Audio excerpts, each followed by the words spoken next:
పాకిస్తాన్ తన తీరును మాత్రం మార్చుకోవడం లేదు. పాకిస్తాన్ తన బుద్ధిని మార్చుకోవడం లేదు. భారత్లో ఉన్న వాళ్ళ హైకమిషన్ ఉద్యోగి ఇక్కడ నుండి గూఢచర్యాన్ని నేర్పుతున్నాడు. ఢిల్లీలో పాకిస్తాన్ హైకమిషన్ ఉద్యోగి గూఢచర్యాన్ని నేర్పుతున్నాడు అంటూ మనం అతనిపై అభియోగాలు మోపాం, కొన్ని ప్రూఫ్స్ కూడా చేశాం.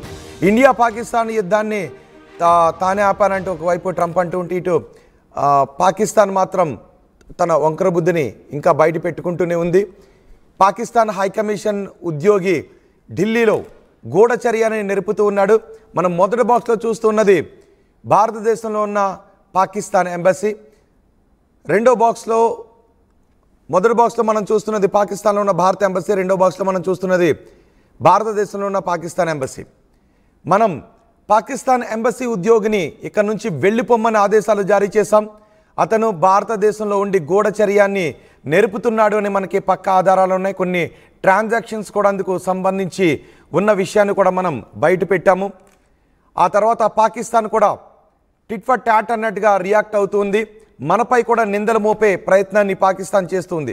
అందుకే పాకిస్తాన్లో ఉన్న భారత ఎంబసీ ఉద్యోగిపై కొన్ని నిందలు మోపి భారతదేశానికి వెళ్ళిపోవాలి అంటూ ఆదేశాలు జారీ చేసింది. 24 గంటల్లో పాకిస్తాన్ వదిలి వెళ్ళిపోవాలి అంటూ ఆదేశాలు జారీ చేసింది. ఒక ప్రెస్ నోట్ను కూడా రిలీజ్ చేసింది.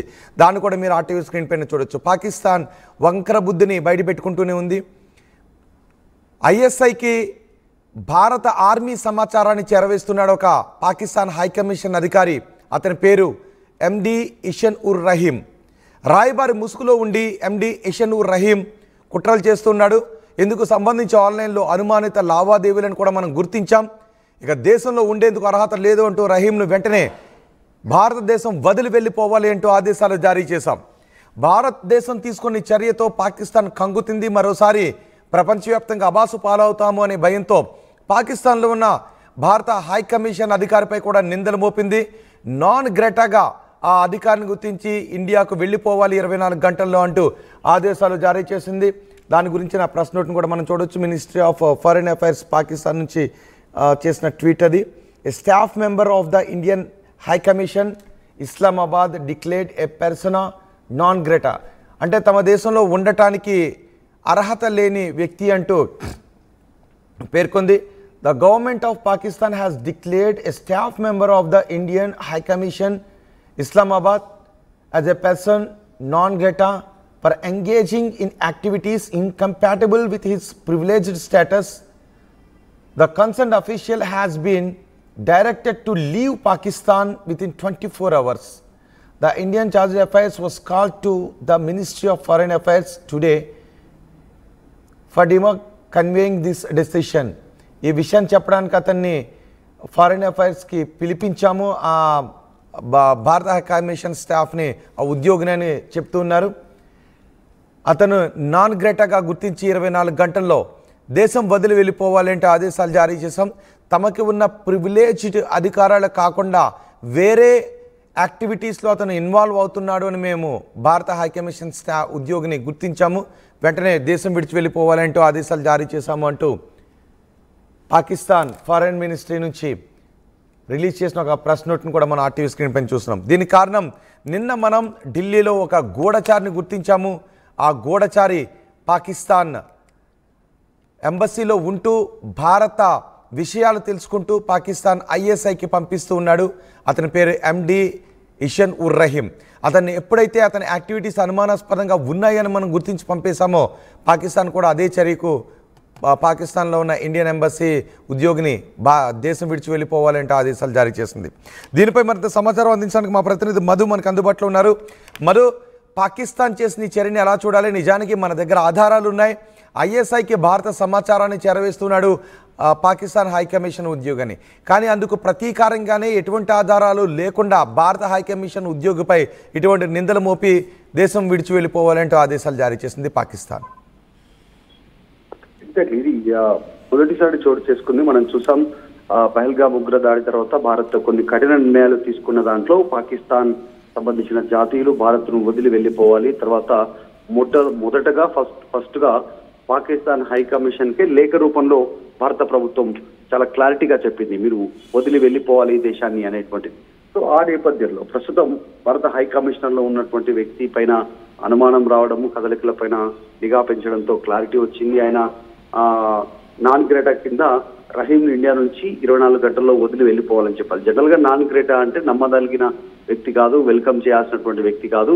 ముఖ్యంగా ఇక్కడ సమాచారాన్ని అక్కడ చేరవేస్తున్నాడు జాసూస్ లాగా అనేటువంటి దాంతో ఆయనను నాన్ గ్రేటా కింద పంపించినటువంటి సిచ్యువేషన్. కానీ దీనికి ప్రతీకారంగా పాకిస్తాన్ ఎలాంటి ఆరోపణలు లేకుండా, ఆధారాలు లేకుండా same Pakistan high commissioner Pakistan లో ఉన్నటువంటి భారత హై కమిషనర్ కి సంబంధించినటువంటి వ్యక్తిని కూడా తిరిగి అదే విధంగా నాన్ గ్రేటా కింద ఇండియాకు తిరిగి పంపినటువంటి పరిస్థితి ఉంది.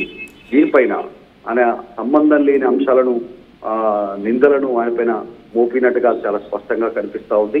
కావాలని వీటిని పోటీగా ఇండియాకు పంపుతున్నట్టుగా అనుకోవచ్చు. కానీ భారత అధికారులు పాకిస్తాన్ హై కమిషన్ లో ఉన్నటువంటి రహీం ని పంపుతున్నటువంటి సమయంలో అనుమానితమైనటువంటి అంశాలను గమనించారు. ఇందుకు సంబంధించినటువంటి కొన్ని ఆన్లైన్లో కొన్ని లావాదేవీలను గుర్తించారు.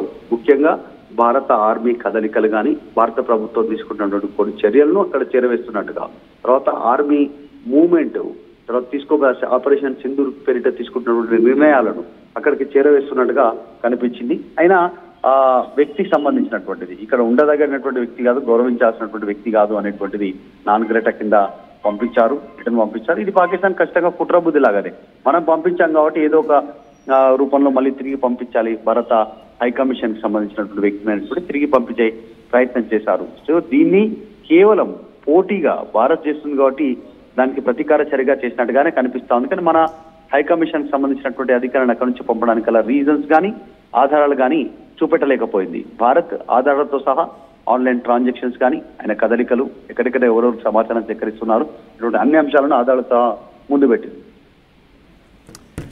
రైట్ మధు, పాకిస్తాన్ తన వంకర బుద్ధిని ఇంకా బయట పెట్టుకుంటూనే ఉంది. పాకిస్తాన్ తన దేశానికి చెందిన ఉద్యోగిని భారతదేశంలో ఉంచి పాకిస్తాన్ ఎంబసీలో ఉంచి ఐఎస్ఐకి కావలసిన సమాచారాన్ని ఇక్కడ నుంచి రప్పించుకుంటుంది, గూఢచర్యానికి పాల్పడేలా చేస్తుంది. అతన్ని భారత అధికారులు గుర్తించారు. అతని పేరే ఎండి ఇషన్ ఉర్ రహీం. అతన్ని వెంటనే దేశం వదిలి వెళ్ళిపోవాలి అంటూ ఆదేశాలు జారీ చేస్తున్నారు. రాయబారి ముసుగులో ఉండి పాకిస్తాన్ కావాల్సిన సమాచారాన్ని అందిస్తూ ఉన్నాడు. ఇక్కడ రాయబారి ముసుగులో ఉండి గూఢచర్యానికి పాల్పడుతున్నాడు అని ఆధారాలతో సహా కొన్ని ట్రాన్సాక్షన్స్ అనుమానాస్పదంగా ఉండటంతో అతన్ని పంపించేశాం. సరిగ్గా ఇదే విషయంపై మరోసారి ప్రపంచవ్యాప్తంగా పరుగు పోతుందేమోనని భావించిన పాకిస్తాన్ భారత తీసుకున్న చర్యలతో కంగుతిని పాకిస్తాన్లోని భారత హైకమిషన్ అధికారి పైన నిందలు మోపింది. వెంటనే వాళ్ళ దేశం వదిలి వెళ్ళిపోవాలి, 24 గంటల్లో దేశం వదిలి వెళ్ళిపోవాలి అంటూ నాన్ గ్రేటా కింద ఆ అధికారిని గుర్తించి దేశం వదిలి వెళ్ళిపోవాలి అంటూ ఆదేశాలు జారీ చేసింది.